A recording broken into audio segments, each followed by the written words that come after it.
Is it safe to call you the godfather of this movement? It is not at all, no.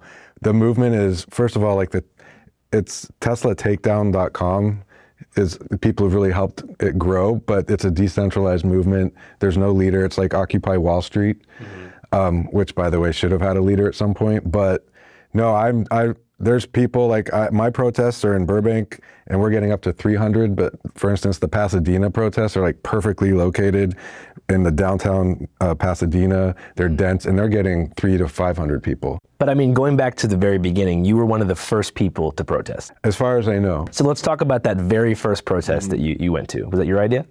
Oh yeah, it was definitely my idea. I've always been politically active. I've made my own political videos for 25 years. I volunteer for certain organizations. I canvass, not all the time, but when I can. And so I've always just had that bug. And I actually was somewhat of a Elon Musk fan. I bought into the hype up until he bought Twitter, or right before he bought Twitter. And then obviously he started to espouse his views. I started to learn more. He opened it up to Nazis. And I loved Twitter as much as anyone can love Twitter. And so that just pissed me off. And then obviously he got connected with Trump, but no one knew when we had the election, no one knew he was the co-president. No one could have predicted it. As much as we could predict a lot of things, not that. And I would say there was a turning point for a lot of us was the Sig Heil. I already hated the Cybertruck and wanted to do flyers or something on it. Yeah. I don't want to vandalize, but put a vinyl static clean sticker that just peels off, or flyers just insulting the drivers. But that was kind of where I was at. And then the Sig Heil happened, and I saw someone posted, they said, when you declare yourself a Nazi, you're a direct threat to my family. And that was like a paradigm shift for me, because it becomes now, if I don't do everything in my power to stop this, then I'll never live with myself. Yeah. And so the obvious, easiest thing to do was to go directly at his primary source of wealth, which is Tesla. And I was with a friend, and I was just like, we have to do something.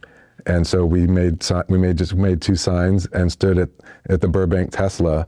And the next day, 2 more friends, so there was 4. And I've not ever done anything like this. Like I said, I'm involved politically, but not protests like this. And there were honks, the horns. People were really supportive driving by, and it was just whoa. And it just kept building. What are the primary goals of the Tesla takedown movement? The primary goal is to reduce the value of Tesla brand, to tarnish the brand. That's one of the reasons I did it, and one of the reasons I'm drawn to it. I'm not a big protest boycott petition guy, because I don't think they work, but this is a unique window of a perfect storm. Our sole goal is to reduce the Tesla brand value, because Elon Musk's entire mystique is based on wealth and power. And his entire wealth and power is based, not entire, but the majority is Tesla. Take that down, you take him down. And I would like to point out, let's not lose the narrative. This is all about Trump and the people who control him destroying our country unconstitutionally. It's just, Trump has rape convictions and he can't do business in New York. He's untouchable. He got reelected despite having classified documents in his bathroom. Elon Musk is a much easier target to achieve the same goal, which is, again, Trump and the people that are his puppeteers. And how successful have the protests been? Very successful. I would say just look at the stock chart since he did the Sig Heil. It's come down 40 to 50%. I don't know if you follow stocks, but if you look at a year chart of the stock, there's something called support. And that's if you can draw a line across the support. And support is where a stock falls and kind of bounces. And it's been hitting that support. And if we break through that, then there's a whole nother level of support. That's another 100 points down. That's his source of power, and more importantly, his mystique. All these people who buy into all his cockamamie crap he says he's gonna do, they're not gonna buy it anymore. Like Doge, everyone, Democratic politicians, even Democratic or liberal pundits, everyone, before they even say what they think about Doge, they go, well, look, I believe we should get rid of waste and fraud too. Just by saying that, you're automatically buying into the framing that the default government is waste and fraud. And that drives me crazy. First of all, government does so much that's good. I absolutely believe we can improve on anything, But there's so much the government does that we've learned with these cuts that are so vital. Every department that they're cutting, National Institute of Health, USAID, which is like our best form of soft power. The point is, everyone assumes government is wasteful and fraudulent. Have you ever worked for a corporation? You want to see waste? Go work in an ad agency. I mean, Social Security's administrative costs are 1%. A normal health insurance company is 20 to 30% administrative cost. So where's the waste? They haven't released a single case of fraud. Where are the charges? What fraud have you shown? It's just tweets. Again, Elon Musk is all hype. The waste and fraud is all hype.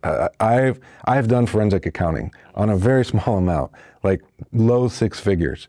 It is painstaking. So we're supposed to believe guys who know nothing about government are coming in within weeks, looking at billion-dollar agencies line by line and finding fraud. It's literally impossible. They're going after immigrants and foreign students. They're not going after Americans yet.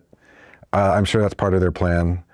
I just feel like, especially with the numbers now, there's hundreds of thousands of protesters now. Are they going to arrest all of us? No. I mean, Musk he's destroying agencies that he's like the FAA. He's breaking them. Oh, well, this is broken. We need to fix it. Hire Elon Musk Starlink to be the new service provider, since we've destroyed the government one, which was useless and wasteful. No, it wasn't. You just killed it.